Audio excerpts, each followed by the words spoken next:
என் பெயர் அஞ்சலி. நான் இந்தியாவின் மிக கடுமையான ஏழ்மையில் பிறந்தேன்.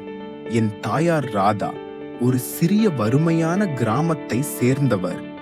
என் தந்தை ரவி அவரும் அதே மாதிரியான பின்னணியிலிருந்து வந்தவர்.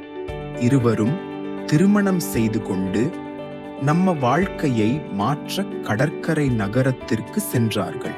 ஆனால் நகர வாழ்க்கை அவர்களுக்கு புதியதாயிருந்தது. பெரிய பெரிய கட்டிடங்கள், அழகான வாழ்க்கை. ஆனால் அதே சமயம் எங்களைப் போல ஏழைகள் நிறைந்திருந்தனர். மத்திய தரம் என்றதே இல்லை. தோழராக ஒவ்வொரு ஞாயிற்றுக்கிழமையும் நாங்கள் அருகிலிருந்த தேவாலயத்திற்கு சென்று வந்தோம். ஆனால் அது உண்மையான விசுவாசத்தால் இல்லை, வெறும் பழக்க வழக்கமாக. பிறகு கடவுள் நம்மை ஆசீர்வதித்தார். நான், அஞ்சலி, என் தம்பி கிரண், என் தங்கை மீரா. ஆனால் நம்ம வாழ்க்கை எளிதாகவே இல்லை. பணம் இல்லாததால் நாங்கள் அரசு பள்ளிகளில்தான் படித்தோம். பள்ளிக்குப் பிறகு மரத்தில் ஏறி பழங்குகளை எடுத்து பருகினோம். சுவர்களில் இருந்து விழுந்து காயங்களும் அடைந்தோம். அம்மா இதை பார்த்து கோபப்பட்டு எங்களை அடித்தார். அவ்வாறு அடித்தது துன்பத்தால் பாவப்பட்ட அம்மா மருத்துவம் செய்ய முடியாத அளவுக்கு ஏழை. அம்மா வீட்டு வேலை செய்து வாழ்வு நடத்தினார். பள்ளிக்கு பிறகு நானும் வேலைக்கு சென்று உதவினேன். இவ்வாறுதான் நம்ம குடும்பம் பிழைத்தது. எங்க அப்பா ரவி ஒரு வங்கியில் பாதுகாப்பு வேலை பார்த்தார். ஆனால் மது பழக்கத்தில் அடிமை. தவறான நண்பர்கள். மது குடித்துக் கொண்டு வீடு வந்து அம்மாவை அடித்து பணம் கேட்டு சத்தமிட்டார். இது நம்ம நாளாக இருந்தது. நாங்கள் வளர்ந்தோம்.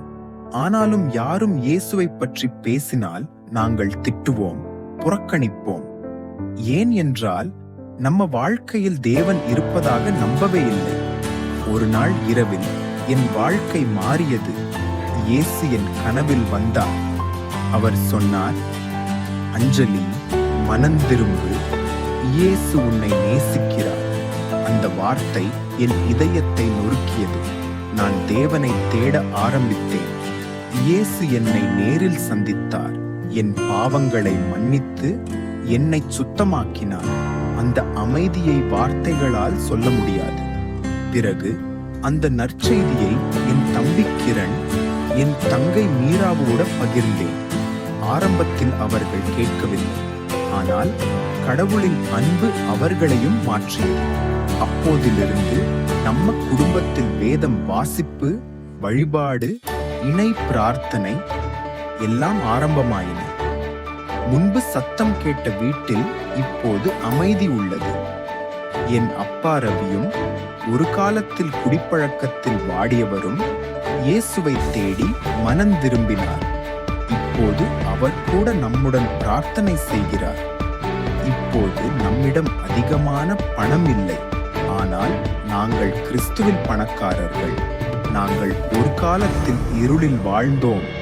ஆனால் இயேசுவின் கரங்கள் எங்களை உயர்த்தின. அவர் நம்மை வாழச் செய்தார். நம்ம வாழ்வில் ஒளி கொடுத்தார். இன்று நம்ம குடும்பம் இயேசுவின் ஒரு சாட்சியாக வாழ்கிறது. நாங்கள் தொலைந்திருந்தோம்.